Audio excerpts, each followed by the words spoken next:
apalagi itu sama istri.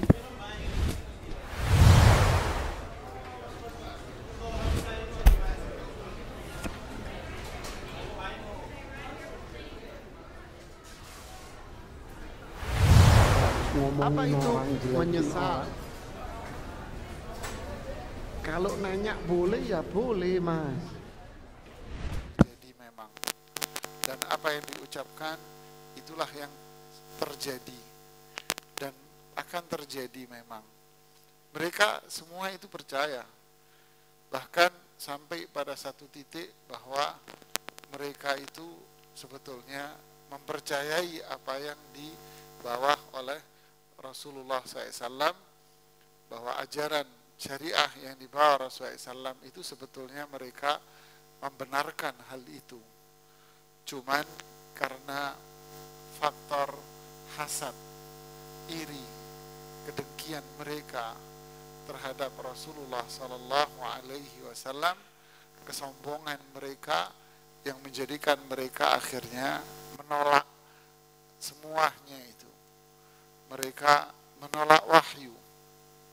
Akhirnya upaya mereka yang berikutnya adalah mengajak seluruh penduduk Makkah untuk tidak mendengarkan ayat-ayat Al-Quran yang dibacakan oleh Rasulullah Sallallahu Alaihi Wasallam. Mereka mengajak seluruh penduduk Makkah untuk tidak duduk-duduk di sekitar Rasulullah Sallallahu Alaihi Wasallam agar mereka tidak terpengaruhi oleh bacaan-bacaan Al-Quran Rasulullah Sallallahu Alaihi Wasallam. Mereka melakukan itu dan mereka sampaikan kepada seluruh masyarakat Makkah, hingga ucapan dan usaha mereka untuk menjauhkan orang dari Al-Quran itu disebutkan oleh Allah di dalam Al-Quran pada surat Fussilat ayat 26. Di surat Fussilat ayat 26 Allah mengatakan, la tasma'u li hadzal qur'ani walghaw fihi la'allakum taghlibun. Ini adalah ucapan orang-orang musyrik yang Allah abadikan di dalam Al-Quran. La tasma'u li hadzal qur'an, kalian jangan dengarkan bacaan-bacaan yang disampaikan oleh Muhammad ini.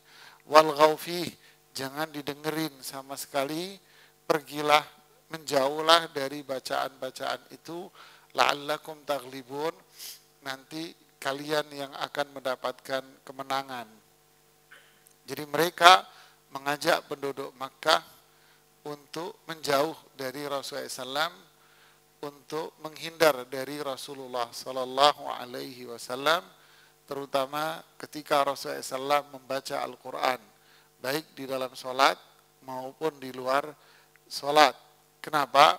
Karena di penjelasan yang lalu sebetulnya mereka pun kagum dengan bahasa yang ada di dalam Al-Quran, susunan kata yang ada di dalam Al-Quran, sastra yang ada di dalam Al-Quran.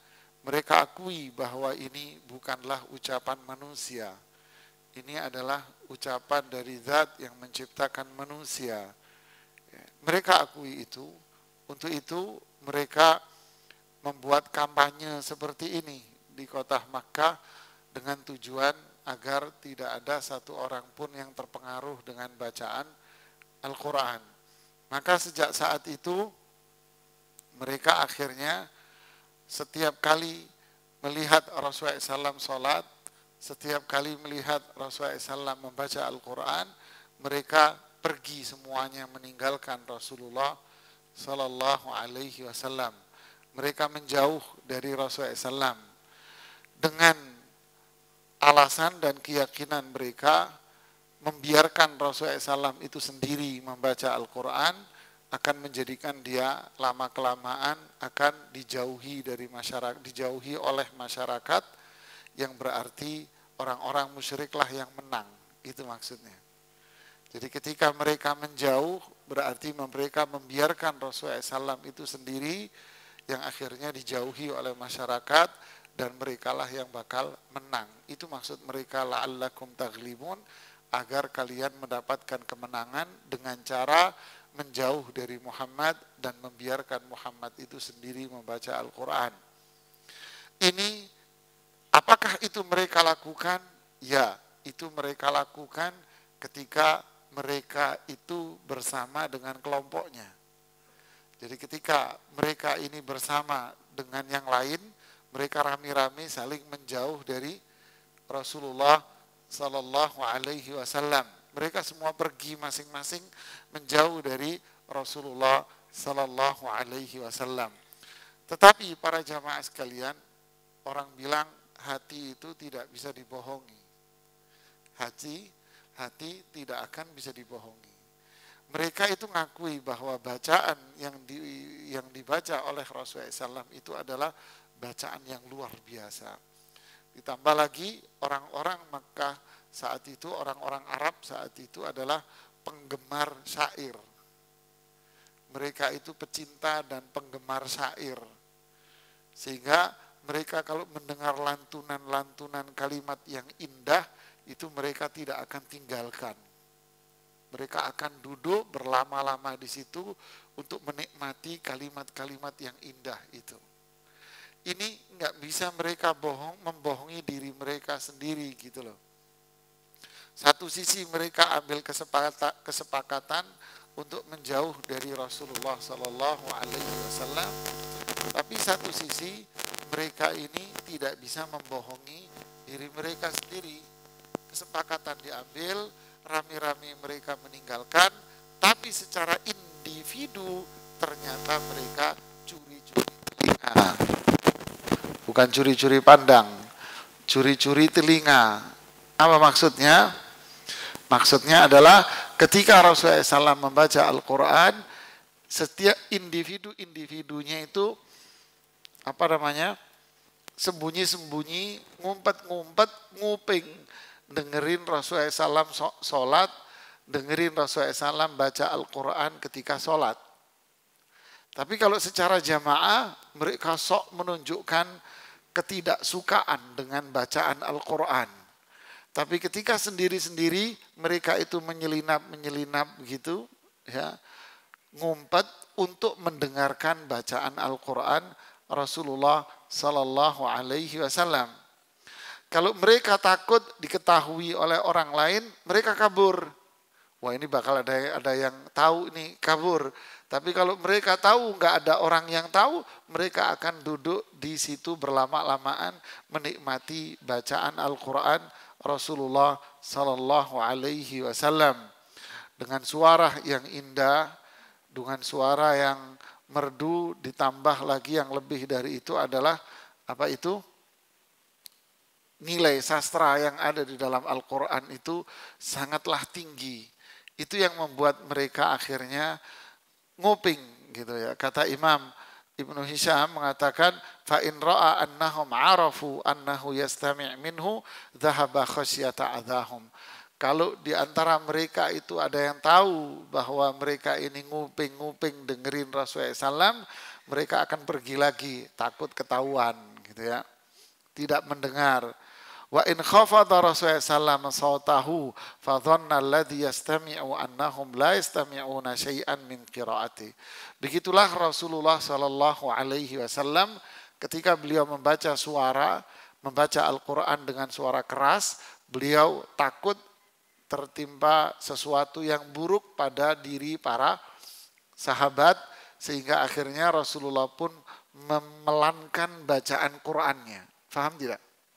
Jadi satu sisi mereka musyrik itu ngumpet, satu sisi Rasulullah SAW juga takut ketahuan. Kalau tahu nanti mereka menyiksa lagi, ini sahabat-sahabat disiksa lagi oleh mereka. Tapi satu sisi mereka berharap Rasulullah mengeraskan bacaan biar mereka bisa nguping gitu loh. Jadi kontradiksi ini semuanya. Paham enggak alurnya? Paham ya? Ya. Rasulullah takut gitu loh. Akhirnya beliau memelankan bacaan Qur'annya, dipelanin bacaan Qur'annya oleh Rasulullah Sallallahu Alaihi Wasallam. Akhirnya disebutkan dalam hadis Bukhari Muslim dari sahabat Abdullah ibnu Abbas tentang sebab turunnya surat Al-Isra ayat 140.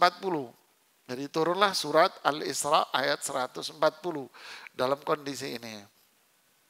Nah inilah yang lalu kita jelaskan bahwa kita belajar sirah ini tahu ayat-ayat ini turun dalam kondisi-kondisi apa gitu ya. Nah, turunlah surat Al-Isra ayat 110. 110, maaf. Bukan 140, maaf. 110. Keselio lidah saya. Surat Al-Isra ayat 110 saat itu turun. Allah berfirman, "Wala tajhar bi salatika wala tukhafid biha wabtaghi baina dzalika sabila." Wahai Muhammad, di saat kondisi yang seperti ini, di saat mereka berusaha untuk mengintimidasi, menyiksa para sahabat karena bacaan-bacaan Al-Quran, mereka yang membaca Al-Quran kemudian diambil oleh mereka, disiksa, dan mereka tidak suka dengan kondisi yang seperti itu, wala tajhar bi salatik. Kalau gitu, kalau baca Quran jangan kencang-kencang suaranya. Ya, kalau baca Quran jangan keras-keras suaranya. Wala tukhafid biha, dan juga jangan terlalu pelan. Terlalu keras jangan, pelan juga jangan. Terus gimana? Wabtaghi baina dzalika sabila, sedang-sedang saja. Jadi kalau ayat ini turun ketika Rasulullah SAW bersembunyi di kota Makkah di saat beliau sholat sambil membaca Al-Quran.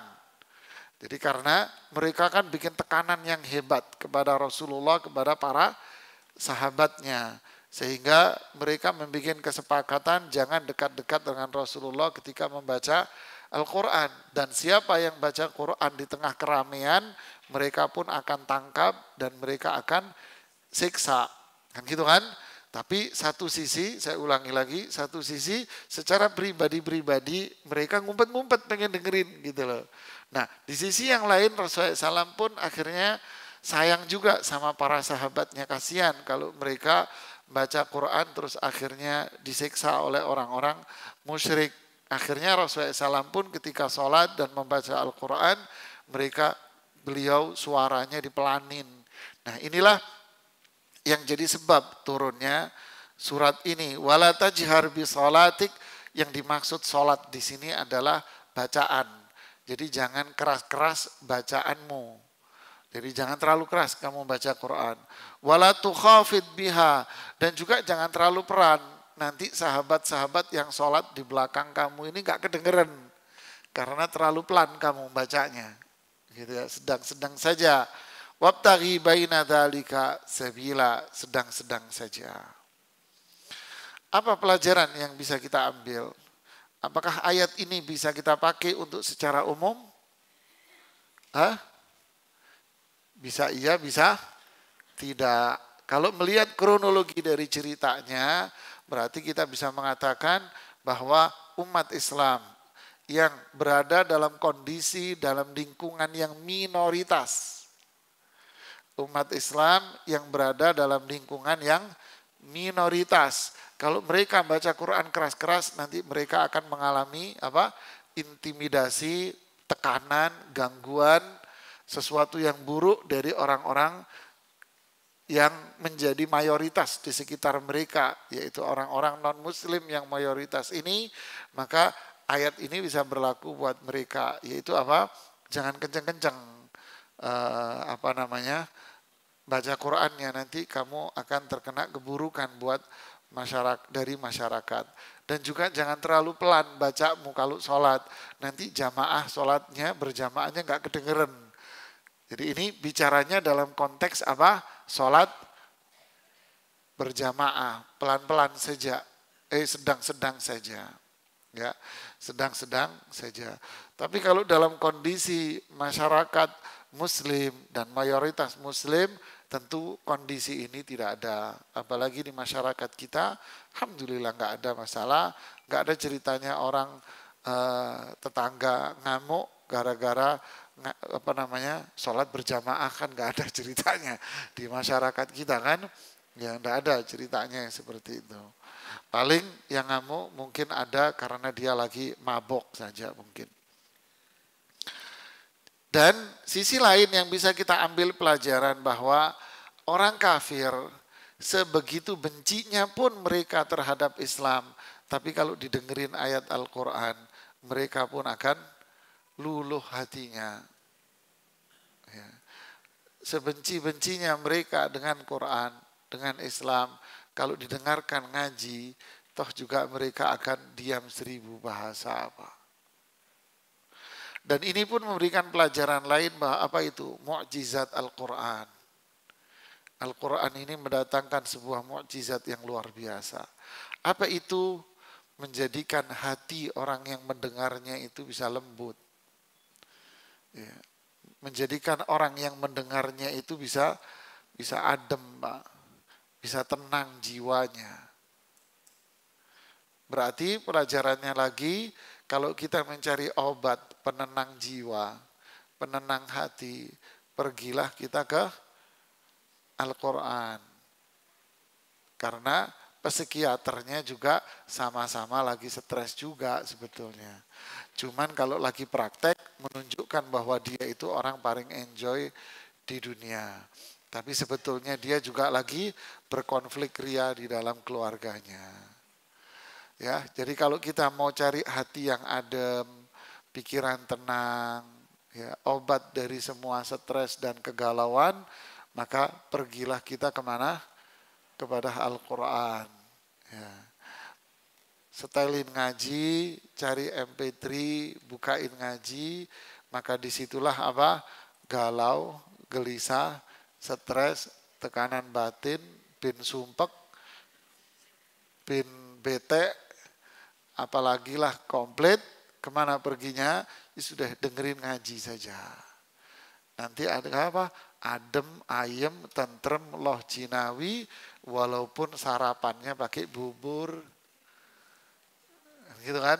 Walaupun makanannya pakai nasi putih dengan tempe penyet juga enak.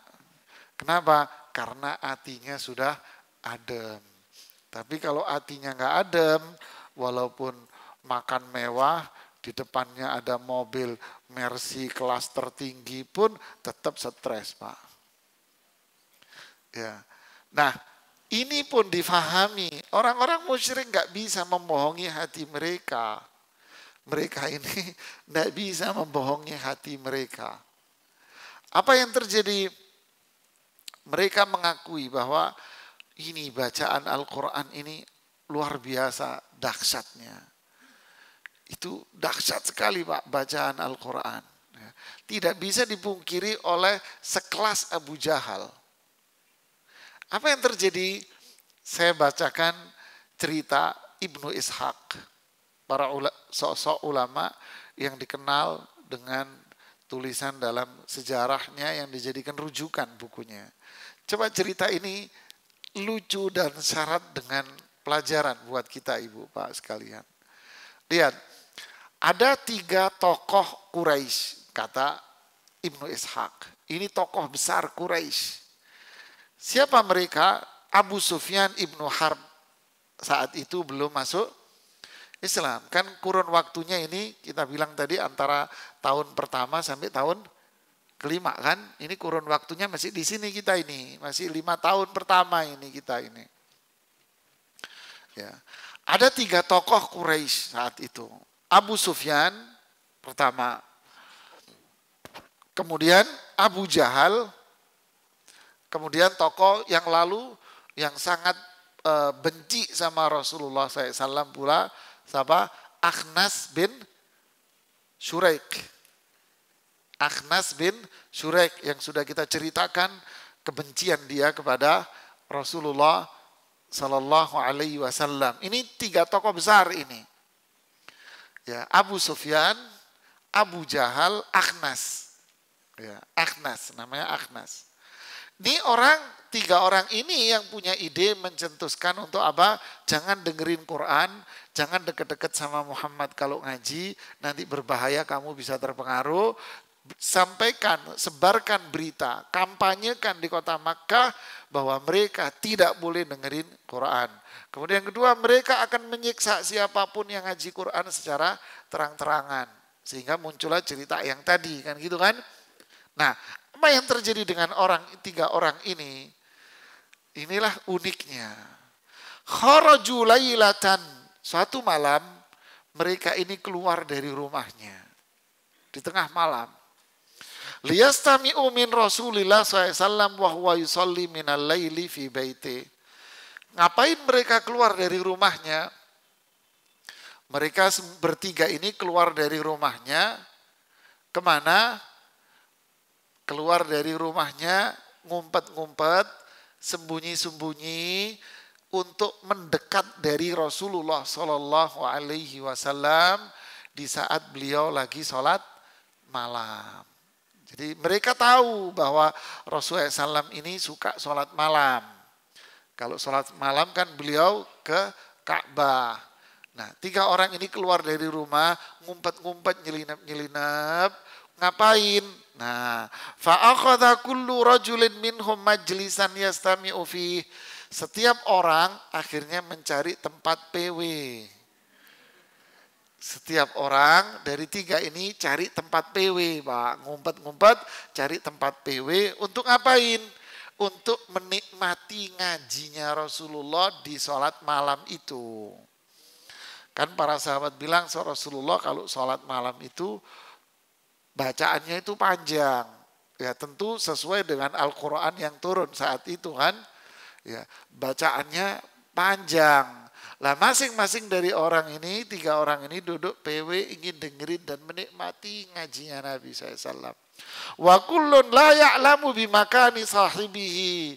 Tiap orang dari tiga ini masing-masing gak ada yang tahu kalau tiga-tiganya ini keluar nguping. Jadi ini keluar nganggep dia keluar sendiri, yang ini keluar nganggep dia keluar sendiri, begitu juga yang ketiga nganggep dia keluar nggak ada yang tahu nih. Abu Jahal ngumpet-ngumpet duduk PW, dia dengerin. Fabatu yastami'una lah. Akhirnya semalaman mereka duduk di situ menikmati bacaan Quran Rasulullah Sallallahu Alaihi Wasallam. Hatta idza tala al-fajru tafarraqu. Ketika fajar itu mau terbit menjelang subuh nih, menjelang subuh mereka pun pergi. Fajama'ahumut thariq. Jadi kan ngumpet nih tiga orang. Menjelang subuh mereka pergi.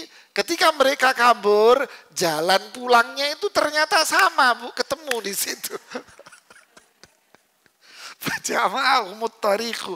Tiga orang ini akhirnya ketemu, papasan gitu. Karena jalan pulangnya itu ternyata sama. Lo Abu Jahal ngapain lo begitu gitu ya. Faqala ba'duhum li ba'din. Lalu satu sama lain akhirnya saling ngobrol, saling mencela gitu ya. Kenapa kamu di sini? Ngapain kamu di sini? Ngapain di sini? Sehingga di malam itu mereka janji, sudah gini aja. Besok kita jangan diulangi lagi ya. Kita janji nggak mengulangi lagi ya. Oke. Muncullah malam yang kedua. Malam yang kedua mereka nggak bisa bohongin hati mereka. Akhirnya bertiga ini Abu Jahal, Abu Sufyan, Akhnas tetap masih penasaran dan ingin menikmati bacaan Qur'annya Rasulullah Sallallahu Alaihi Wasallam. Mereka tetap keluar ngumpet-ngumpet tanpa diketahui oleh temannya yang lain. Duduk mereka menikmati, ketika menjelang fajar mereka pulang papasan lagi. Sampai hari ketiga. Hari ketiga mereka pun mengakui, sudah gini aja deh, kita harus bersumpah. Kita ini bersumpah, jangan diulangi lagi besok. Kenapa? Kalau kita ketahuan penduduk Makkah, malu kita. Falamma asbahal Akhnas ibnu Syuraik, akhada asahu, thumma kharaja hatta ata Aba Sufyan fi baitihi. Pagi harinya sudah, mereka kan sudah janji tuh kan pulang. Nah, setelah pulang, ini bertiga ini penasarannya tinggi. Tetap penasarannya tinggi. Akhirnya Akhnas, salah satu dari tiga itu, Akhnas ke rumahnya Abu Sufyan. Akhnas ini ke rumahnya Abu Sufyan. Lalu dia bilang kepada Abu Sufyan, "Akhbirni ya Aba Hanzalah an ra'yik fi ma sami'ta min Muhammad." Wahai Abu Hanzalah, menurutmu yang kamu dengar dari Muhammad itu gimana? Itu tetap penasaran dia, pengen pendapat orang ini gimana sih, ini bacaan Rasulullah SAW, bacaan Muhammad ini gimana? Gimana menurutmu wahai Abu Sufyan, apa yang telah kamu dengar dari Muhammad? Ya Aba Tha'labah, wahai Abu Tha'labah, dulu orang Arab itu kalau manggil itu nggak manggil namanya, dia selalu manggil anaknya, Abu Hanzalah, Abu Tha'labah, Tha'labah anaknya begitulah. Kunyah namanya. Wallahi laqad sami'tu asya. Demi Allah, telinga saya ini mendengar banyak macam-macam syair. A'rifuha wa a'rifu ma yuradu biha. Saya faham benar syair-syair yang saya dengar itu. Wa sami'tu asya, tapi saya juga mendengar banyak hal yang saya enggak faham maknanya. Yang dimaksud apa ini? Al-Quran. Saya ini nggak paham maknanya ini. Ini apa ini? Ini luar biasa. Maksudnya nggak paham ini bukan merendahkan. Maksud mereka itu apa? Pujian. Ini kalimatnya tinggi, sastranya tinggi. Kalimat yang diucapkan itu kalimatnya itu tinggi sekali. Luar biasa ini, katanya Abu Sufyan. Berarti kan apa?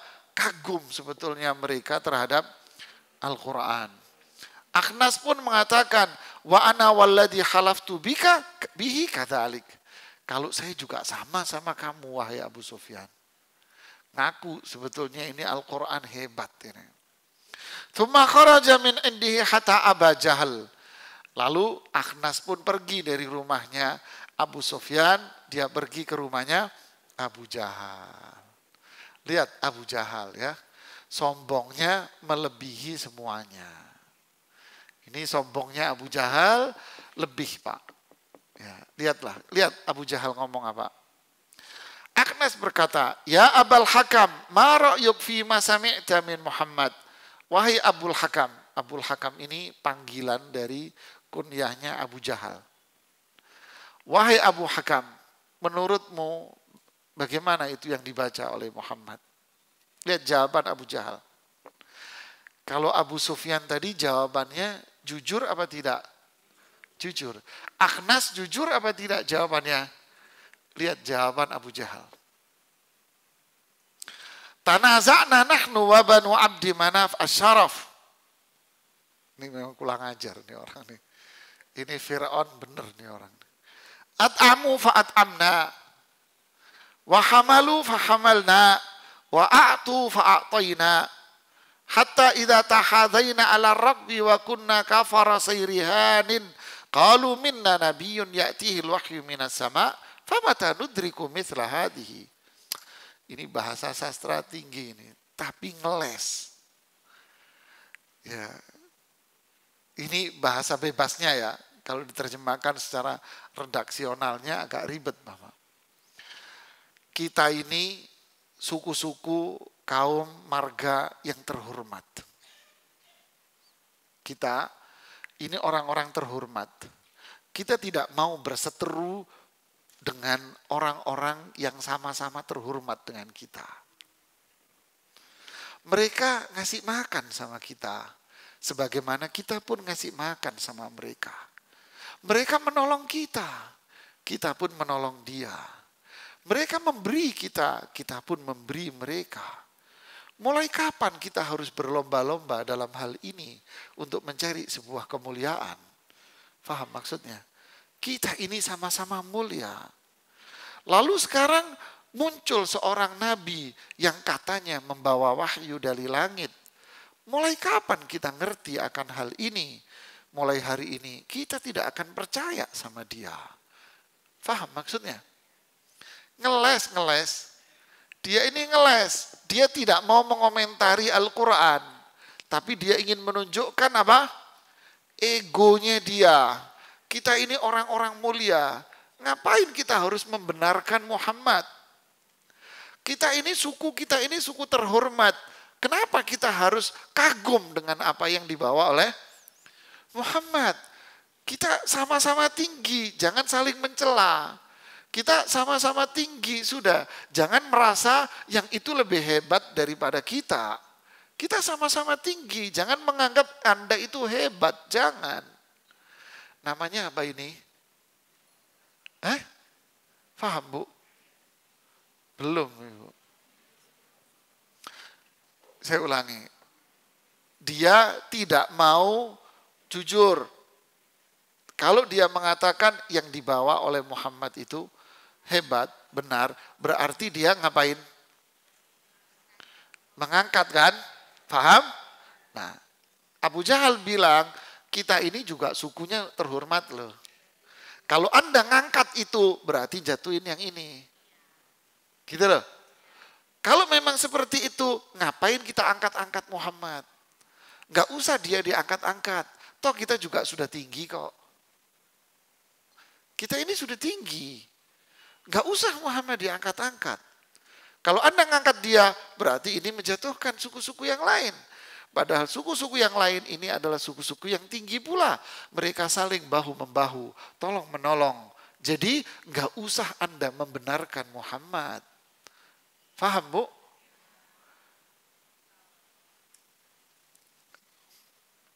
Satu sisi argumen ini muncul dari orang pintar. Berarti Abu Jahal itu bukan bego, Bu, pintar. Paham gak? Tapi pintar apa? Pintar memalingkan orang. Pintar ngeles. Itulah yang terjadi sampai zaman sekarang, Ibu. Orang dipalingkan pandangannya dari hakikat yang sebetulnya. Loh, kita ini tidak bicara masalah suku. Akhnas bukan mau bicara tentang suku. Akhnas ini mau bicara tentang bacaan Quran. Kok malah dipalingkan kepada suku? Nah, itulah yang terjadi. Dan itu sampai sekarang. Ini argumennya iblis. Argumen syaitan, coba Anda berdebat, dialog dengan orang siapapun tentang perkara-perkara yang bersifat maksiat, bid'ah, syirik. Pasti Anda akan dipalingkan ke sisi yang lain. Agar Anda jauh dari hakikat yang ini. Nah, Akhnas terbawa dengan logikanya Abu Jahal.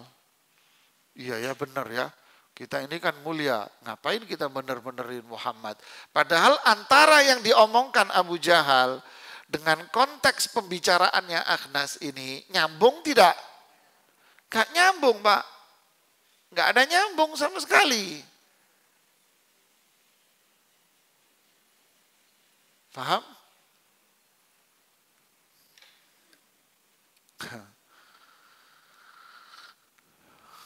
Kenapa Anda maulidan? Maulid itu kan gak ada dasar hukumnya. Loh ini bukan masalah dasar hukum.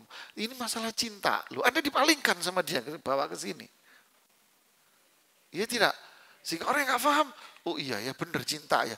Loh ini bukan masalah cinta gak cinta. Ini masalahnya adalah dasar hukum. Gitu loh. Sama. Ya. Jadi ternyata Abu Jahal melakukan itu semua sebetulnya karena faktor apa sih? Sombong, kiber, hasad. Hasadnya apa kok hasad? Kenapa kok Muhammad yang mendapatkan kemuliaan? Kenapa kok enggak dari kita? Ya kan? Kenapa kok yang mulia itu apa yang dibawa oleh Muhammad? Kenapa yang mulia itu bukan budaya saya? Bukan kebiasaan saya. Kenapa bukan budaya saya? Kenapa bukan kebiasaan saya? Kenapa kok dia yang baik? Kemudian kesombongan. Loh saya kan orang mulia. Saya kan dari suku tinggi. Saya. Nah, sikap hasad, sombong ini menjadikan orang itu apa? Tidak menerima kebenaran, ditutup telinganya, ditutup mata hatinya. Makanya Rasulullah SAW mengatakan apa? Al-kibru batarul haqqi wa ghamtun nas. Sombong itu menolak kebenaran dan dia cenderung merendahkan orang. Ya, ini namanya. Ya, ini namanya sombong. Padahal dalam hati mereka membenarkan tidak? Ngakui bahwa ini indah. Kalau enggak ngapain ada ngumpet-ngumpet negeri-negerin. Sebetulnya dalam hatinya dia ngakui ini benar. Cuman karena ditutupi oleh hasadnya, ditutupi oleh kesombongan dia, maka akhirnya dia tidak mau mendengarkan Al-Quran, tidak mau mendengarkan nasihat. Inilah para jamaah bahaya sifat sombong dan hasad. Ya, seseorang kalau sudah punya sifat sombong itu apa? Satu, dia nganggap dia itu punya kedudukan tinggi. Di sisi apa? Mungkin jabatannya kali tinggi dia. Dia nganggap keturunan dia ini darahnya sudah sampai ke biru. Bukan darahnya merah, enggak. Kalau merah itu darahnya orang umum. Ya. Jabatannya, darahnya dia sudah biru. Apalagi keturunannya bisa buka pintu surga. Lebih hebat lagi sudah.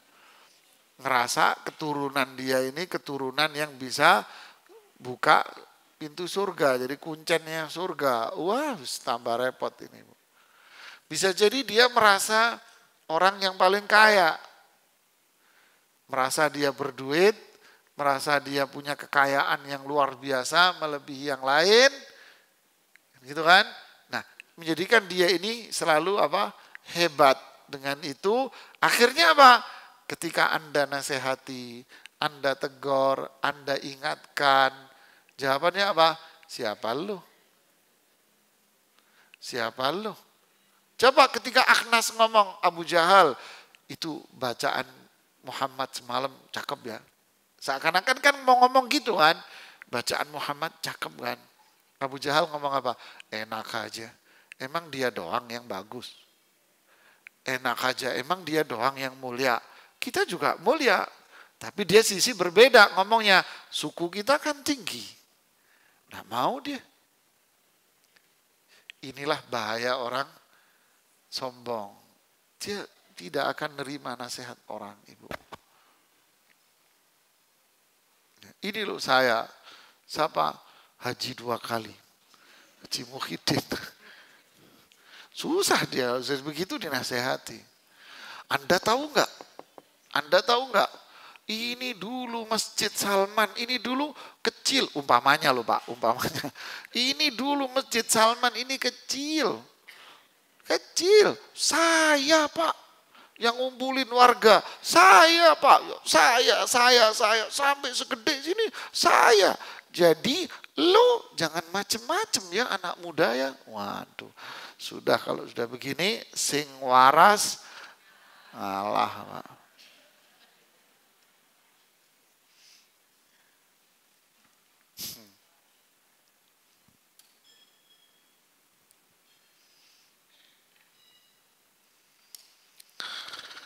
Jadi inilah, masih banyak lagi cerita-cerita mereka. Oke, sekarang kita masuk pada tahun ke-5 kenabian.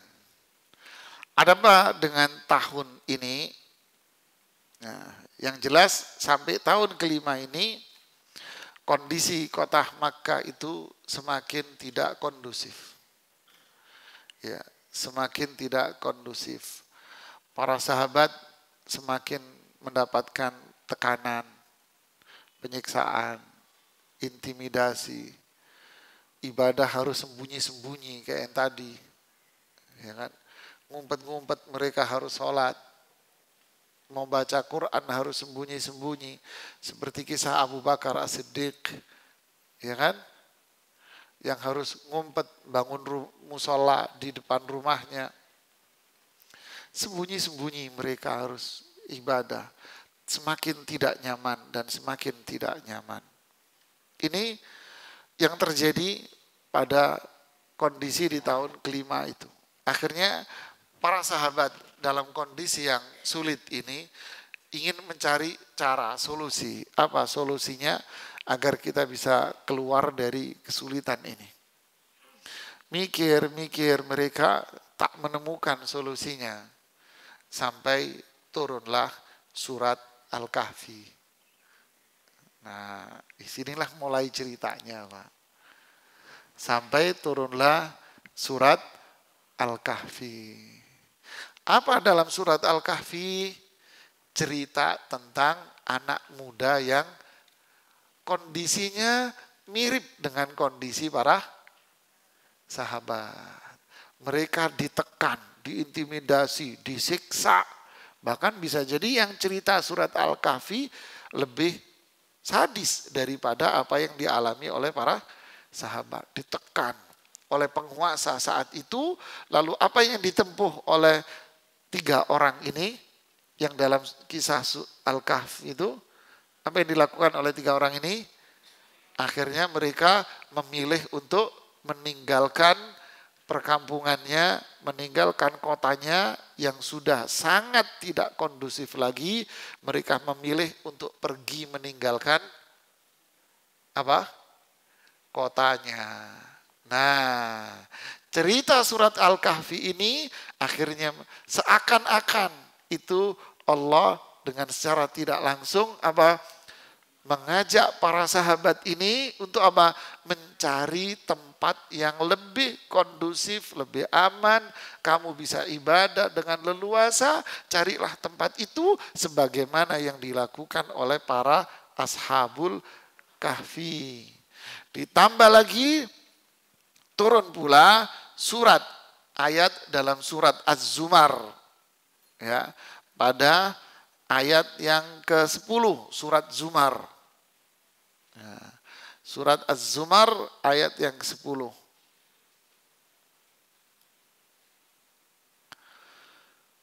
Allah berfirman, lilladzina ahsanu fi hadhihi dunya hasanah, bagi mereka yang telah berbuat baik dengan sebuah kebaikan di muka bumi ini, wa ardullahi wasi'ah, bumi ini luas.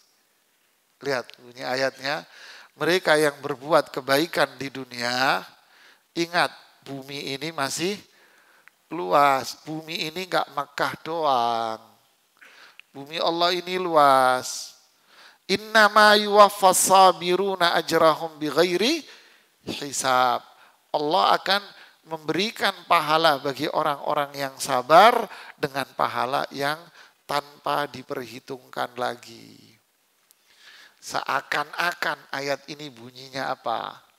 Kalau kalian ingin pindah dari Makkah ke yang lain, silakan. Tapi kalau mau tetap di kota Makkah, Allah akan kasih pahala kesabaran yang tak terhingga pahalanya. Jadi ada apa? Apa? Ada pilihan jemaah. Dari sinilah para sahabat mendapatkan inspirasi. Oh, ini surat Al-Kahfi cerita tentang orang yang hijrah dari negeri yang kafir menuju negeri yang aman. Terus di surat Zumar Allah juga mengatakan bumi Allah ini luas. Artinya apa? Secara tidak langsung apa?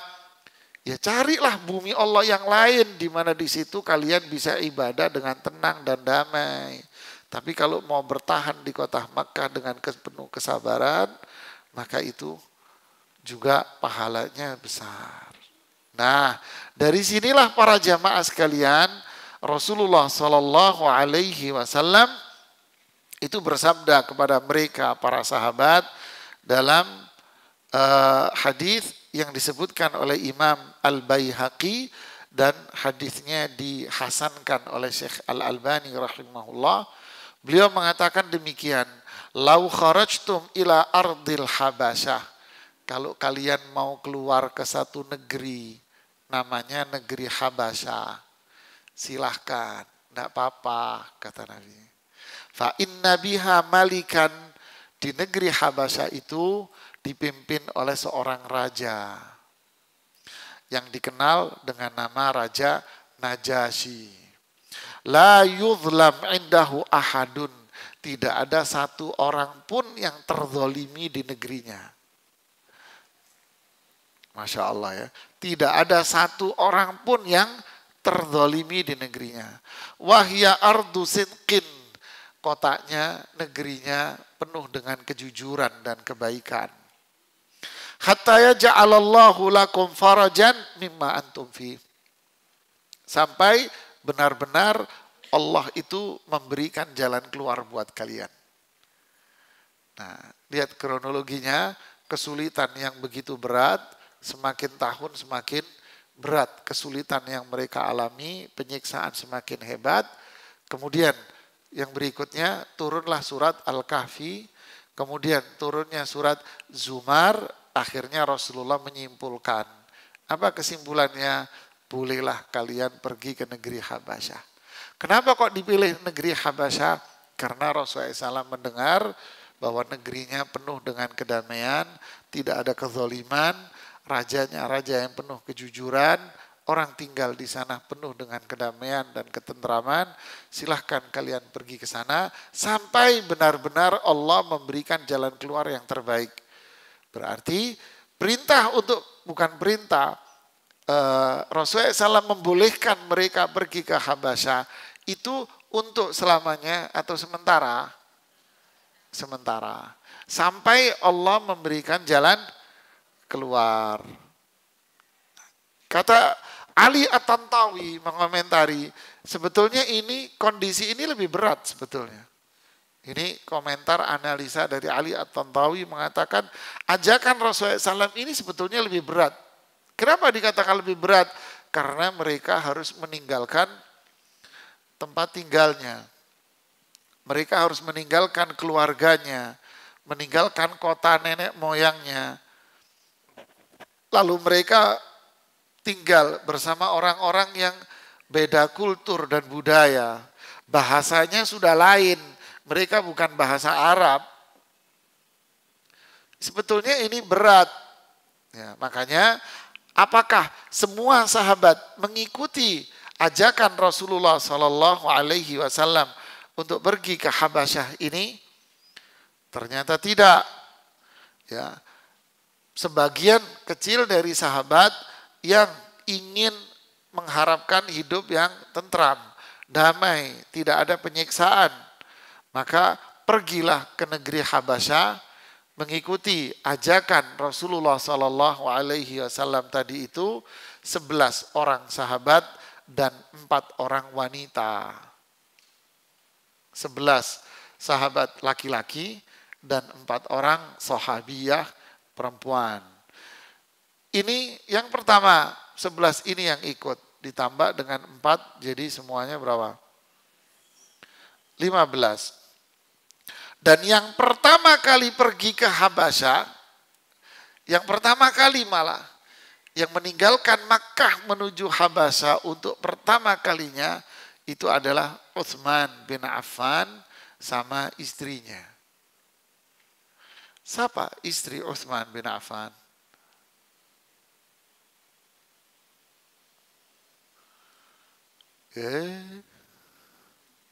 Adem ayam tentrem.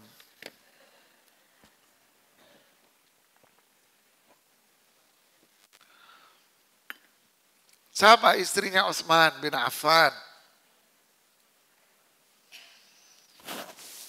Payah. Katanya cinta Rasul.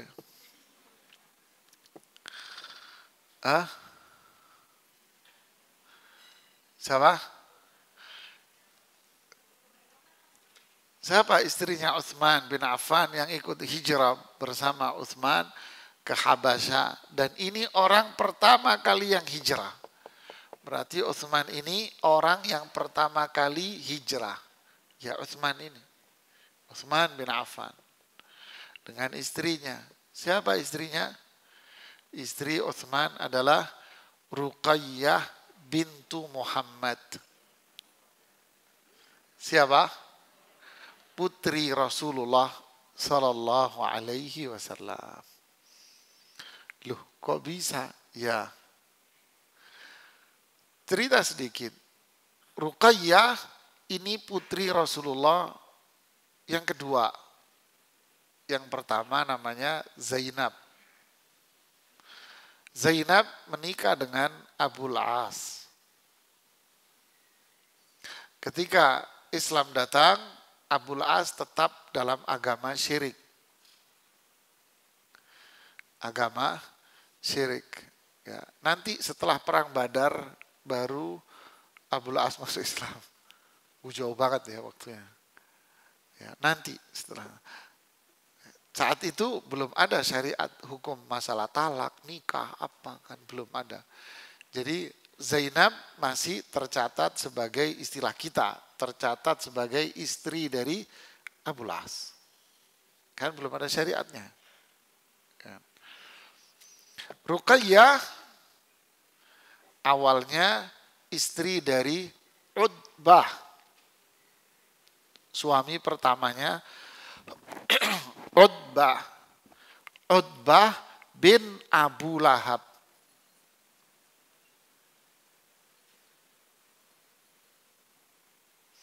Islam datang, bapaknya marah besar. Dengan apa? Dengan Islam. Ya karena hasad, sombong tadi. Akhirnya dia menyuruh putranya, kedua putranya. Namanya Utbah dan Utaibah. Utbah menikah dengan Ruqayyah, Utaibah menikah dengan Ummu Kulthum. Ummu Kulthum putri ketiga dari Rasulullah SAW. Jadi dua putri Rasulullah menikah dengan dua putranya Abu Lahab. Islam datang, bapak yang ngamuk-ngamuk, musuh besar akhirnya dia menyuruh siapa? Kedua putranya untuk menceraikan, diceraikanlah. Lalu Ruqayyah disamperin sama Utsman. Utsman lari. Karena memang dari dulu Utsman itu suka sama Ruqayyah, cuman kalah cepat. Ketika dicerai lari Utsman. Menikahlah dengan Utsman bin Affan. Ruqayyah. Ya. Paham? Sebetulnya keluarga Rasulullah ini muter dengan 4 khulafa ini. Abu Bakar As-Siddiq itu mertua. Abu Bakar mertua. Kan gitu kan? Umar mertua. Abu Bakar, Umar mertua Umar. Kok bisa? Putrinya Hafsah. Ya kan? Kemudian yang ketiga Utsman. Utsman menantu, bahkan 2. Ruqayyah wafat di tahun kedua waktu perang Badar. Terus Rasulullah menikahkan Utsman dengan adiknya, turun ranjang, Ummu Kulthum. Berarti Ummu Kulthum menjanda cukup lama. Gitu ya. Menjanda cukup lama. Ali bin Abi Thalib menantu juga, menikah dengan Fatimah. Jadi 4 khulafa ini adalah keluarganya Rasulullah SAW juga. Ya. Oke. Nah, Utsman bin Affan radhiyallahu taala anhu dengan istri beliau radhiyallahu taala anhuma itu termasuk orang yang pertama ikut hijrah. Lalu disusul oleh 10 yang lain. Kan 11 sama Utsman. Yang 10 ini siapa? Yang 10 itu adalah Abu Hudzaifah. Kemudian Zubair bin Awam. Kemudian Zubair bin Awam ini juga sepupu sama Rasulullah Sallallahu Alaihi Wasallam. Dan Zubair bin Awam juga ponakannya Khadijah. Kok bisa bapaknya itu Awwam ibnu Khuwailid. Kakaknya Khadijah. Kemudian yang ketiga Mus'ab ibnu Umair. Ini juga kisah Islamnya konglomerat. Masuk Islam akhirnya jadi miskin. Karena masuk Islam jadi miskin. Mus'ab ibnu Umair. Dan jasa beliaulah Mus'ab ibnu Umair inilah penduduk Yathrib itu masuk Islam Pak semua. Jadi penduduk Madinah, kaum Ansar itu masuk Islam, jasanya siapa? Jasanya Mus'ab bin Umair ini Pak. Masya Allah ya. Kayak apa pahalanya Pak? Kaum Ansarnya sendiri dipuji oleh Allah di dalam Al-Quran. Sampai Rasulullah SAW mengatakan mencintai kaum Ansar itu iman. Benci terhadap kaum Ansar berarti itu kemunafikan dan kekufuran. Nah, yang berjasa besar mengislamkan kaum Ansar untuk pertama kali adalah Mus'ab bin Umair. Luar biasa. Kemudian Abdurrahman bin Auf. Kita terkenal Abdurrahman bin Auf lah. Kemudian Abu Salamah. Ini cerita Abu Salamah hijrah dengan istrinya Ummu Salamah. Abu Salamah istrinya namanya Ummu Salamah bin Abu Umayyah.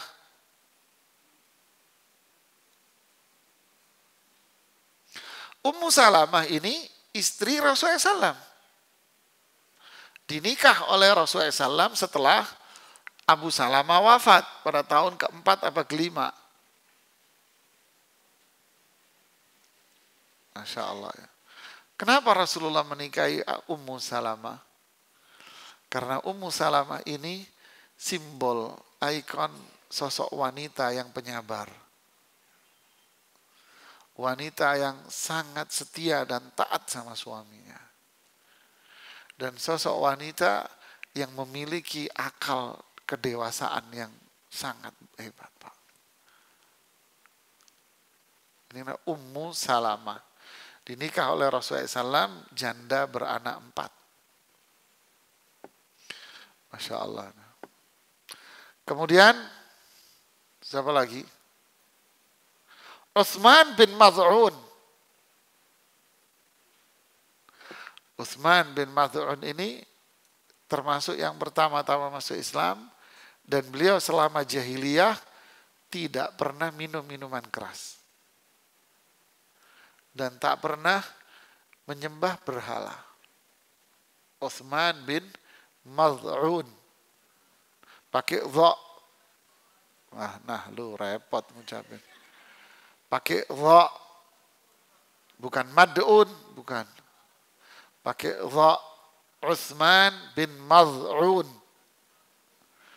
Ayo belajar makharij huruf. Bangun jam 1 malam duduk di pojok rumah. Kemudian Amir bin Rabi'ah. Kemudian Abu Sabrah ibnu Abi Ruhm. Suhail bin Baida, nama-nama asing. Abu Hatib ibnu Amr, ini orang pertama yang hijrah mereka ini. Abu Hatib bin Amr, ini orang-orang yang pertama hijrah Pak sahabat ini. Kalau perempuannya 4, tentu yang pertama siapa? Ruqayyah bintu Rasulullah SAW. Yang kedua perempuannya adalah Sahlah. Ini buat inspirasi cari nama kalau punya anak. Sahlah bintu Suhail. Sahlah bintu Suhail. Ini istrinya Abu Hudzaifah. Yang tadi. istrinya Abu Hudzaifah. Ketika di Habasyah, Abu Hudzaifah dengan Sahla tentunya akhirnya hamil dan punya anak. Jadi kemungkinan nanti kalau kita lihat kronologinya berarti Sahla ini waktu hijrah ke Habasyah sudah hamil. Ya, coba nanti kita hitung ya ketika waktunya Ibu. Bagaimana perjuangan perempuan dulu di saat hamil tua. Kita suruh bed rest, rekrut. Perempuan dulu kerja keras Pak. Kita lihat nanti. Sahla melahirkan di Habasyah. Sahla ini lahiran di Habasyah. Dikasih nama anaknya Muhammad. Yang ketiga, Ummu Salamah yang tadi, Ummul Mukminin. Ummu Salamah pun lahiran di Habasyah. Dikasih nama Zainab. Yang keempat, Laila bintu Abi Hasmah. Istrinya Amir bin Rabi'ah. Istrinya Amir bin Rabi'ah. Oke, sekarang kita cerita bagaimana 15 orang ini keluar dari Makkah. Kok bisa? Lah ngaji aja mau ibadah ngumpet-ngumpet. Kok bisa mereka keluar dari kota Makkah? Ya enggak? Nah, mereka keluar dari kota Makkah dengan cara apa? Menyelinap. Sembunyi-sembunyi mereka ini keluar dari kota Makkah. Keluar dari Makkah mereka menyelinap dan sembunyi-sembunyi sampai ke arah laut. Karena ke arah Afrika mereka harus menyeberangi laut. Harus seberang laut. Ya. Dari 15 orang ini ada yang jalan kaki. Masya Allah ya. Ada yang jalan kaki dan ada yang berkendara. Kalau berkendara bisa jadi onta atau kuda atau keledai. Mereka menyelinap sampai keluar ke arah pantai untuk apa? Mencari kapal laut yang bisa menampung mereka ke negeri Habasyah. Ini semua kemudahan dari Allah. Di waktu para sahabat ini, 15 orang ini, persis di saat mereka sampai di pantai itu, ada kapal laut pedagang. Subhanallah. Allah sudah atur Pak. Pas mereka nyampe, ada kapal laut pedagang. Akhirnya mereka numpang dikasih ongkos biaya tampungan. Berapa? Nisfu dinar, setengah dinar per orang. Oke, mereka naik. Bagaimana orang-orang Quraisy Makkah? Orang Quraisy Makkah, Abu Jahal CS tahu ada 15 orang kabur dari Makkah. Akhirnya dikejar sama mereka. Mereka nggak mau mereka orang-orang ini keluar dari Makkah. Kenapa? Kalau keluar dari Makkah, nanti di negeri sana mereka berdakwah, ngajak orang masuk Islam, bikin kekuatan untuk menghancurkan mereka. Kan gitu kan? Mereka panjang mikirnya, nggak diizinkan ini orang-orang keluar dari Makkah.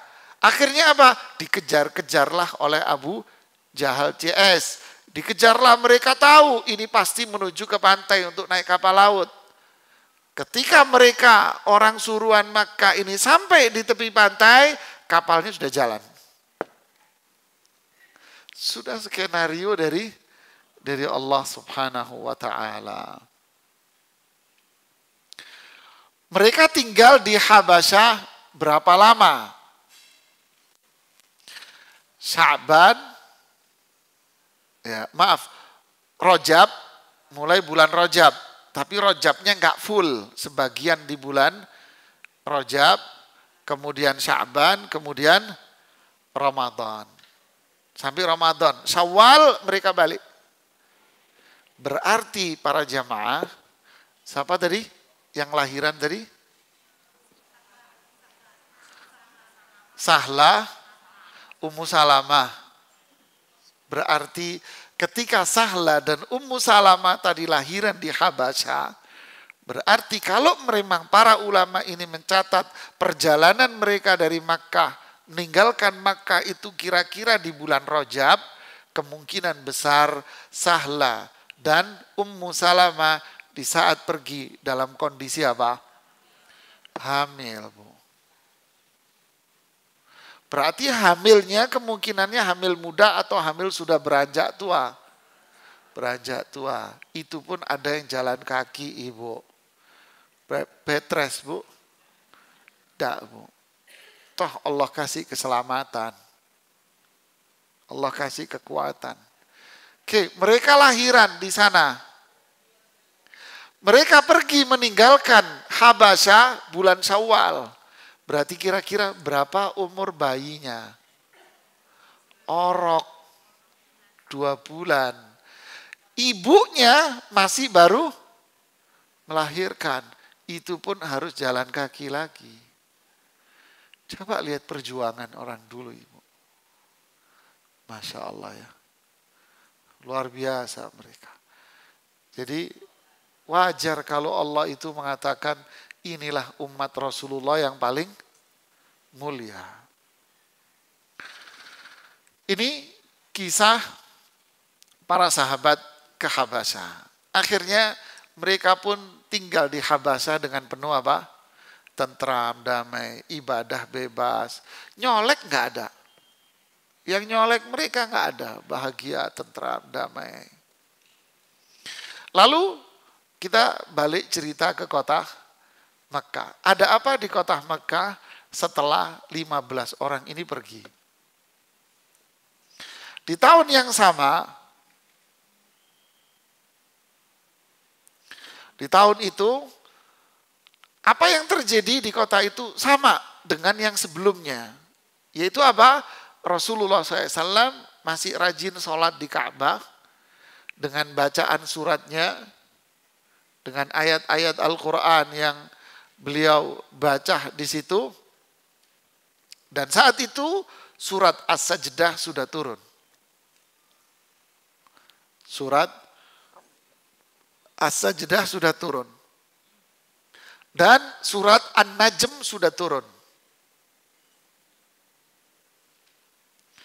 Wan Najmi ya, wa ma ghawa. Surat As-Sajdah turun, surat An-Najm turun. Rasulullah SAW masih sholat di Ka'bah dengan membaca ayat-ayat Al-Quran. Apa yang terjadi? Nah, di sini kejadian unik. Di dalam Sahih Bukhari dan Muslim dari Abdullah bin Mas'ud diceritakan, awwalu suratin unzilat, yang pertama kali turun saat itu, pertama kali mereka setelah hijrah itu adalah Sajdah dan surat An-Najm. Jadi ketika 15 orang ini pergi, turunlah surat Sajdah dan surat An-Najm. Lalu Rasulullah sholat dan baca itu. Fasajada Rasulullah SAW wa sajada man khalfa. Jadi maaf, Rasulullah SAW pun ketika surat Sajdah turun, beliau membacakan surat As-Sajdah. Surat Sajdah ini sangat indah sekali. Ujung-ujungnya kalimat-kalimatnya itu indah sekali. Rasulullah SAW membacakan surat As-Sajdah ini ketika turun. Dibacakan surat Sajdah. Wa sajada man khalfa. Tentu di sekitar Rasulullah SAW ini ada banyak orang kan. Di situ ada sahabat, juga ada orang-orang musyrik. Paham? Semua orang yang ada di belakang Rasulullah SAW pun ikut sujud. Kenapa? Rasulullah sujud, mereka pun akhirnya sujud. Sujud apa? Sujud tilawah kan. Illa rajulan ra'aituhu akhadha kaffan min turabin fasajad alaih. Kecuali seorang laki-laki sebelum sujud dia mengambil pasir satu genggam tangannya, kemudian dia sujud dengan pasir yang dia ambil dengan segenggam tangannya itu. Fara'aituhu ba'da dzalika qutila kafira. Setelah itu saya melihat dia terbunuh dalam kondisi kafir. Siapa itu? Umayyah bin Khalaf. Maksudnya apa? Jadi ketika surat Sajdah turun, Rasulullah baca surat Sajdah. Orang-orang yang ada di sekitarnya, para sahabat ini sujud. Di situ ada Umayyah bin Khalaf. Umayyah bin Khalaf ikut-ikutan sujud tilawah. Hah?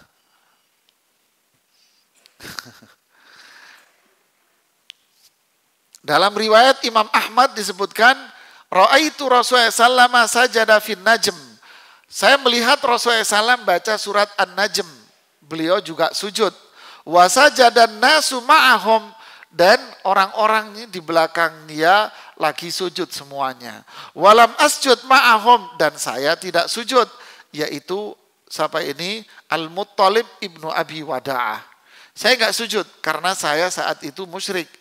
Fala ada usujud fiha abada, karena tidak mau saya sujud waktu itu, karena saya musyrik. Nah, timbul sekarang analisa kenapa Umayyah bin Khalaf dan orang-orang musyrik itu ikut-ikutan sujud ketika Rasulullah SAW membaca surat Sajdah. Paham tidak ceritanya? Kenapa? Muncullah sebuah riwayat yang disebarkan di tengah-tengah masyarakat.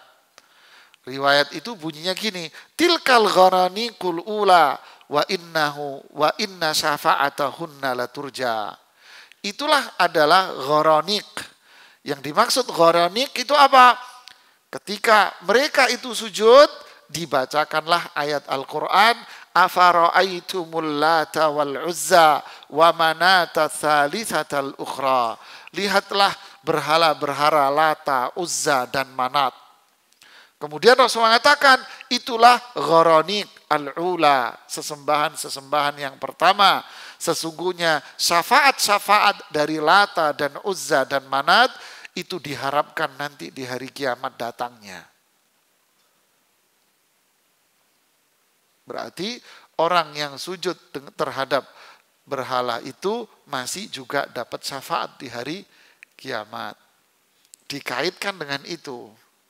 Kenapa? Karena Umayyah bin Khalaf itu sebetulnya sujudnya sujud kepada Lata, Uzza dan Manat di saat dibacakan itu. Berarti mereka ini pun akan mendapatkan syafaat di akhirat. Cerita ini dibawa kemana-mana. Sebetulnya cerita ini adalah cerita palsu.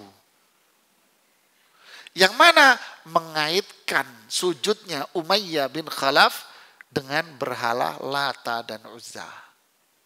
Ini yang palsunya di situ. Umayyah bin Khalaf memang sujud, tapi sujudnya Umayyah bin Khalaf bukan karena Lata dan Uzza dan Manat. Sehingga dikaitkan dengan itu antara surat Sajdah, sujud Umayyah, Lata, Uzza dengan Manat dihubung-hubungkan bahwa ini nanti juga akan dapat syafaat di akhirat.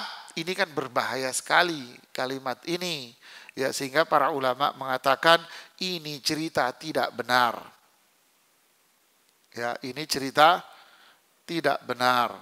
Lalu yang benar apa? Yang dijelaskan oleh Imam Syekh Safiur Rahman Al-Mubarakfuri menjelaskan kenapa Umayyah bin Khalaf ini sujud, ikut-ikutan sujud, karena Umayyah bin Khalaf terkagum-kagum dengan bacaan Al-Quran surat As-Sajdah itu, bukan karena Lata wal Uzza. Faham? Dia kagum dengan bacaan Al-Quran, melihat orang-orang di sekitar sujud, dia pun terbawa untuk ikut sujud. Sehingga dikatakan ini sujudnya untuk Lata dan Uzza, nanti dapat syafaat. Jadi ini yang enggak benar. Ya. Lam yakunu sami'u kalam Allah qabla dzalik, karena mereka sebelumnya tidak mendengar Al-Qur'an dengan penuh kesadaran. Kali ini mereka dengar Quran dalam kondisi sadar, dalam kondisi nyaman, dalam kondisi enak, dan mereka mendengar bahwa susunan kalimat-kalimat yang ada dalam surat As-Sajdah dan surat An-Najm Itu susunannya sangat indah sekali sehingga mereka terkagum-kagum dengan susunan kalimat itu. Sehingga ketika melihat Rasulullah sujud, para sahabat sujud, dia pun terbawa ikut-ikutan sujud. Berarti apa?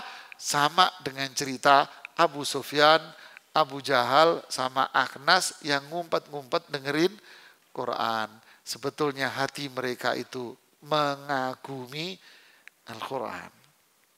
Paham? Hati mereka itu kagum dengan Al-Quran. Bahkan ada yang menceritakan di sini, diceritakan bahwa saat itu Umayyah bin Khalaf lagi berada di atas kudanya. Dia terkagum-kagum dengan bacaan surat Sajdah sama surat An-Najm, sehingga dia mengikuti semua gerakan. Kalau orang sudah terpukau dengan sesuatu, itu kan tidak sadarkan diri untuk mengikuti gerakannya kan. Dia pun terpukau dengan surat Sajdah dan An-Najm, sedangkan dia berada di atas kuda. Dia nggak sadar kalau dia di atas kuda. Akhirnya dia ikut-ikutan sujud, dia jatuh dari atas kudanya. Ini yang disebutkan dalam kitab Rahiqul Maktum. Dan inilah cerita yang menunjukkan bahwa apa itu orang-orang Quraisy ini sebetulnya kagum dan tak memungkiri kehebatan dari Al-Quran. Nah, apa yang terjadi dengan Umayyah bin Khalaf ini, beritanya jadi lebay. Lebay, di blow up beritanya bahwa orang-orang musyrik di Mekah sudah masuk Islam dan sujud. Gitu loh ceritanya. Berita yang lebay ini didengarlah oleh 15 sahabat di Habasyah. Oh sudah sujud tak? Gitu loh. Wah sudah pada sujud. Terus gimana? Kalau gitu pulanglah kita. Gitu ceritanya. Pulanglah mereka 15 orang itu. Ketika sampai mereka dekat dengan kota Makkah, ternyata ceritanya lebay. Ceritanya enggak begitu. Ternyata Umayyah bin Khalaf ini sujud karena faktor apa? Kagum dengan bacaan Quran. Bukan karena dia masuk Islam, bukan. Terus gimana dong? Saat itu bulan Syawal. Jadi mereka pulang dari Habasyah ini bulan Syawal. Tahun ke-5. Terus gimana dong? Ternyata beritanya bohong. Balik, apa kita terusin? Gitu kan? Balik, apa terusin? Sebagian para sahabat yang 15 itu, sudahlah kita terusin aja. Sudah dekat di Makkah kok. Udah pulang aja deh. Pulanglah. Termasuk yang pulang adalah Utsman bin Maz'un. Utsman bin Maz'un yang pulang. Tapi mereka pulang pun gak akan bisa aman. Pasti pulang akan ditangkap dan disergap oleh mereka untuk disiksa. Ya. Akhirnya biar mereka aman, maka Utsman bin Maz'un pun minta minta jawar. Jawar itu kalau istilah kita minta jaminan keamanan. Nah, suaka, minta jaminan keamanan. Nah, dijaminlah keamanan Utsman bin Maz'un ini oleh Al-Walid ibnu Mughirah. Siapa Walid bin Mughirah? Bapaknya Khalid bin Walid. Dijaminlah oleh Al-Walid ibni Mughirah. Diumumkan di tengah Ka'bah, wahai penduduk Makkah, saya menjamin keamanan Utsman bin Affan. Utsman bin Maz'un. Saya jamin keamanan Utsman bin Maz'un. Sudah enggak akan berani yang nyolek-nyolek. Itu budaya mereka. Utsman bin Maz'un pun pulang. Ini ringkas cerita karena waktunya sudah mau habis. Utsman bin Maz'un pun pulang ke rumah. Sampai di rumah beliau mikir-mikir, Pak. Mikir-mikir, Bu. Apa mikirnya? Kenapa saya bisa hidup tenang dan damai?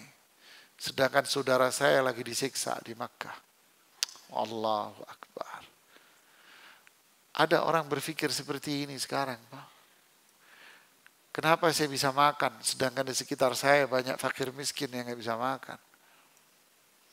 Kepedulian nilai sosialnya. Kenapa saya bisa hidup damai, tentram, makan enak, tidur enak, ibadah enak, sedangkan saudara saya di sana disiksa. Apa yang terjadi? Utsman bin Maz'un pergi menemui Walid. Wahai Walid, saya mau melepaskan jaminan keamananmu. Jangan, saya akan tetap jamin kamu. Tidak, saya akan lepas jaminan. Kenapa engkau mau melepas jaminan keamananku, wahai Utsman? Iya, saya tidak butuh jaminan keamanan dari manusia. Saya hanya kembali kepada Allah. Allah lah yang akan menjamin saya. Saya serahkan semuanya sama Allah. Kata Walid, kalau memang itu keputusanmu, umumkan pelepasan jaminan keamanan ini di depan Ka'bah. Sebagaimana saya mengumumkan jaminan kamu di Ka'bah. Oke, saya umumkan. Tahu resikonya? Disiksa, Pak.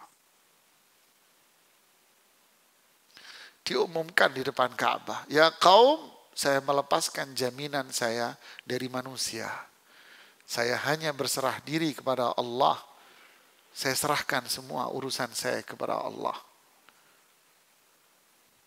Ringkas cerita, muncullah seorang laki-laki. Lalu ngapain dia?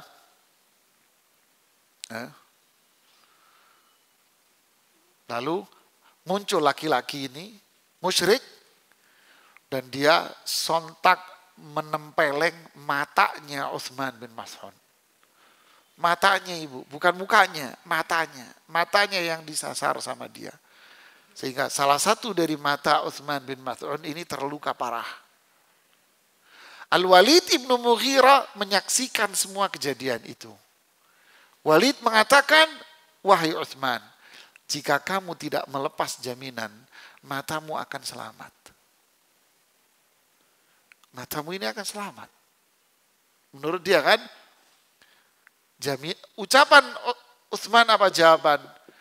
Tidak, wahai Walid. Justru mata saya yang sehat ini berharap ingin seperti mata saya yang ini. Masya Allah. Mata saya yang sehat ini berharap ingin mendapatkan seperti yang diterima oleh mata saudaranya yang ini. Allahu Akbar, Ibu. Inilah sahabat, Ibu. Kenapa? Karena yakin mereka musibah yang menimpa mereka menjadikan pahala yang dia peroleh itu double. Sehingga mereka berharap apa? Berharap dirinya dapat musibah. Kenapa? Karena di atas musibah itu ada pahala yang double. Ada kemuliaan yang lebih. Sehingga beliau mengatakan, mataku yang sehat ingin mendapatkan seperti yang diperoleh oleh saudaranya mata saya yang satunya ini. Subhanallah ya. Inilah kisah siapa? Utsman bin Maz'un. Termasuk yang pulang juga Abu Salamah. Beliau pulang tentu bersama siapa? Bersama istrinya. Ya. Kemudian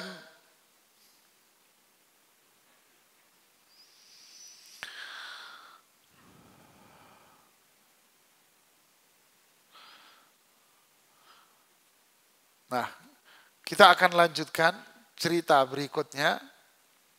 Bagaimana upaya orang-orang Quraisy untuk apa? Negosiasi dengan Abu Thalib untuk menghentikan dakwah dan menukar Rasulullah Sallallahu Alaihi Wasallam dengan siapa? Menukar Rasulullah Sallallahu Alaihi Wasallam dengan laki-laki lain. Upaya Quraisy untuk apa? Melakukan perjanjian damai dengan Abu Thalib. Ya. Upaya Quraisy untuk melakukan perjanjian damai dengan Abu Thalib. Apa perjanjian damainya? Hentikan dakwah ponakanmu itu. Ya. Hentikan dakwah ponakanmu itu. Jawaban Rasulullah apa? Saya tidak akan menghentikan dakwah ini. Andai mereka menyalakan matahari, saya nggak akan berhenti. Saya tidak akan menghentikan dakwah saya. Walaupun mereka yang menyalakan matahari ini. Paham maksudnya? Kalau mereka bisa nyalain matahari, saya tetap tidak akan bisa menghentikan dakwah ini. Mustahil kan? Ini berita riwayat yang tersebar di masyarakat, cerita tentang sirah. Andai mereka meletakkan matahari di tangan kanan dan bulan di tangan kiri, saya tidak akan meninggalkan. Ini riwayatnya nggak benar. Riwayat yang benar adalah andai saya tidak akan meninggalkan dakwah ini walaupun mereka yang menyalakan matahari. Ini riwayat yang benar. Lalu negosiasi berikutnya Rasulullah ingin ditukar dengan laki-laki yang jauh lebih ganteng dari Rasulullah SAW. Dan bagaimana komentar Abu Thalib terhadap permasalahan ini menarik. Dan pelajaran sangat banyak yang bisa kita ambil. Ternyata inilah kelakuan orang-orang Quraisy, orang-orang kafir, orang-orang musyrik.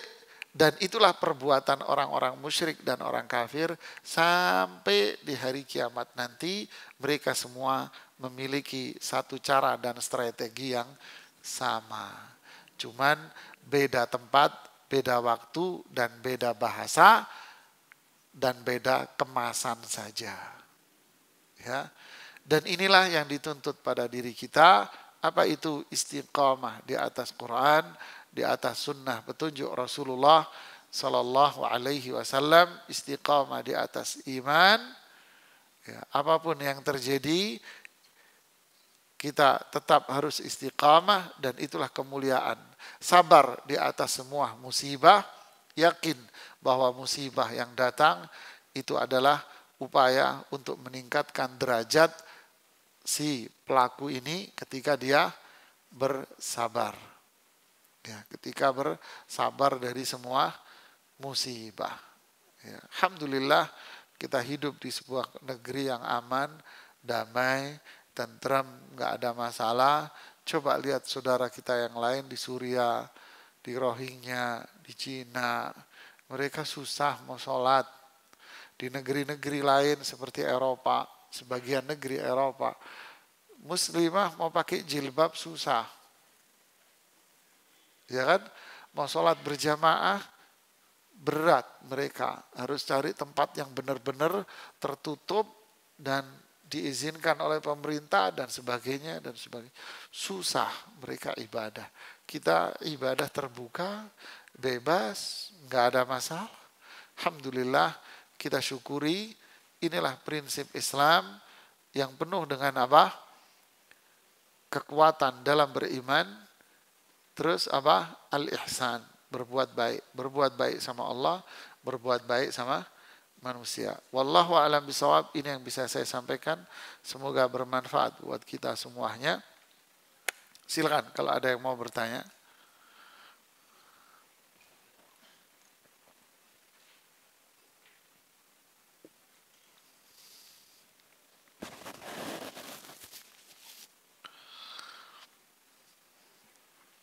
Gak ada yang nanya. Alhamdulillah, saya senang kalau gak ada yang nanya.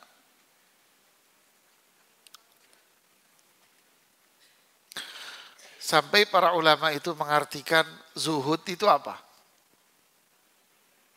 Apa zuhud itu?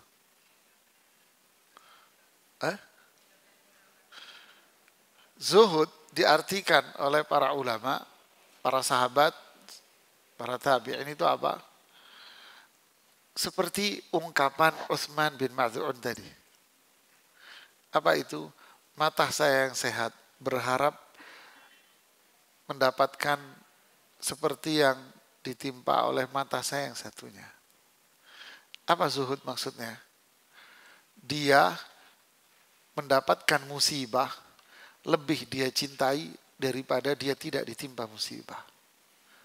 Ini salah satu sifat zuhud. Maksudnya apa? Ketika dia ditimpa musibah, itu dia sukai. Dia senang. Ditimpa musibah itu senang dia. Sangat senang sekali. Seperti Utsman bin Maz'un tadi. Senang gak dia matanya yang satu dilukai? Senang dia. Inilah zuhud. Salah satu makna zuhud yang disebutkan oleh para ulama. Dan masih ada beberapa makna dijelaskan oleh Imam Ibnu Rajab ketika menjelaskan hadis di Arba'in Nawawi, uzhud fid dunya yuhibbukallah. Zuhudlah kamu di dunia, Allah pasti akan cinta sama kamu. Di antara bentuknya adalah apa? Ungkapan mereka, saya ditimpa musibah, lebih saya sukai daripada saya tidak ditimpa musibah. Masya Allah ya. Ini sudah tingkatan iman yang luar biasa, Pak. Berarti hidupnya dia itu ada yang sedih, ada yang sedih. Nah, musibah aja seneng kok. Gimana mau sedih dia? Senang. Kisah Abu Bakar As-Siddiq di awal Islam. Ketika mengatakan kepada Rasulullah SAW, ini masih di era 1 sampai 5. Apa itu? Ya Rasulullah, ayo kita keluar ke Ka'bah, kita ajak orang-orang ini masuk Islam. Dilarang, jangan. Ngotot Abu Bakar Siddiq. Ya udah. Keluarlah Abu Bakar di tengah Ka'bah. Para sahabat yang lain mundur, menjauh. Karena mereka tahu ini bakar disiksa. Abu Bakar berceramah, ngajak penduduk Makkah masuk Islam. Apa yang terjadi? Abdullah ibnu Abi Mu'aid. Nah, yang meludahi wajahnya Rasulullah itu, masih ingat? Ngundang makan, terus setelah itu nggak jadi masuk Islam, wajahnya Rasulullah diludahi. Abdullah ibnu Abi Mu'aid menghampiri Abu Bakar yang lagi ceramah. Sambil menghampiri, dia ambil sendalnya, dicopot sendalnya. Dihampiri Abu Bakar Siddiq, ditabokin pakai sendalnya ibu. Digebukin Abu Bakar Siddiq pakai sendal. Kemudian beliau terjatuh, perutnya diinjek sama Abdullah ibnu Abi Mu'aid.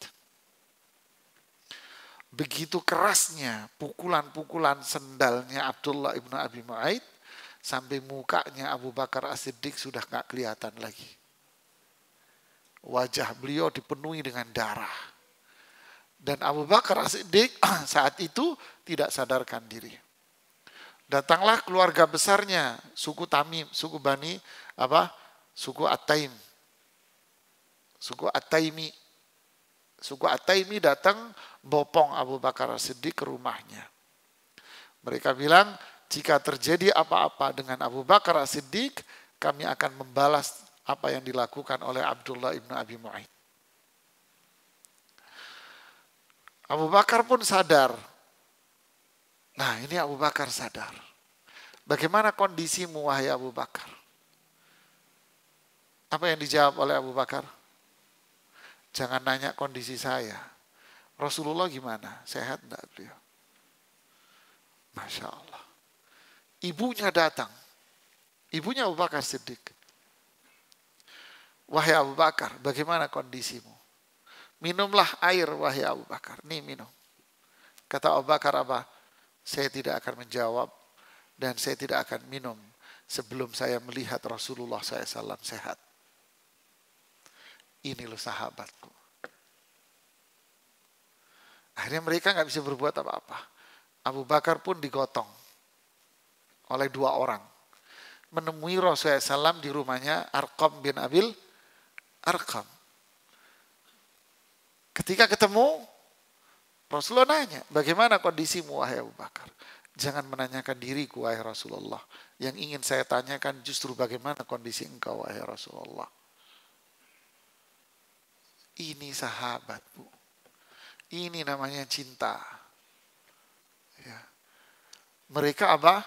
Lebih mementingkan Rasulullah SAW daripada dirinya sendiri. Musibah yang menimpa diri mereka nggak dilihat, justru mereka nikmatin ini. Ya, mereka nikmati itu. Ya, sampai di sini dulu. Ya, saya ada cerita kisah para sahabat di Fatwa TV. Setiap hari Kamis pagi diputar lagi, Kamis malam diputar lagi, kalau enggak Jumat, kalau enggak Sabtu Minggu. Pokoknya seri yang barunya itu Kamis pagi itu yang baru.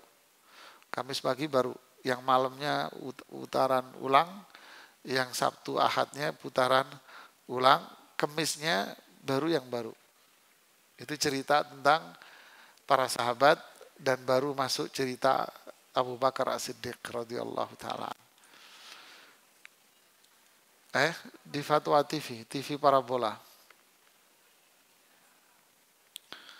Cari sendiri channelnya, saya nggak hafal. Ya, ini yang bisa saya sampaikan, semoga bermanfaat buat kita semuanya. Wallahu a'lam bishawab. Subhanakallahumma bihamdik asyhadu an la ilaha illa anta astaghfiruka wa atubu ilaik. Assalamualaikum warahmatullahi wabarakatuh.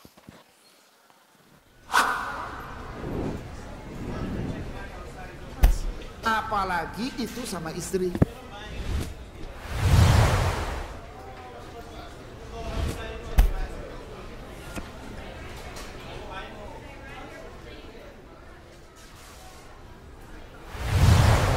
Apa itu menyesal? Kalau nanya boleh ya boleh, Mas.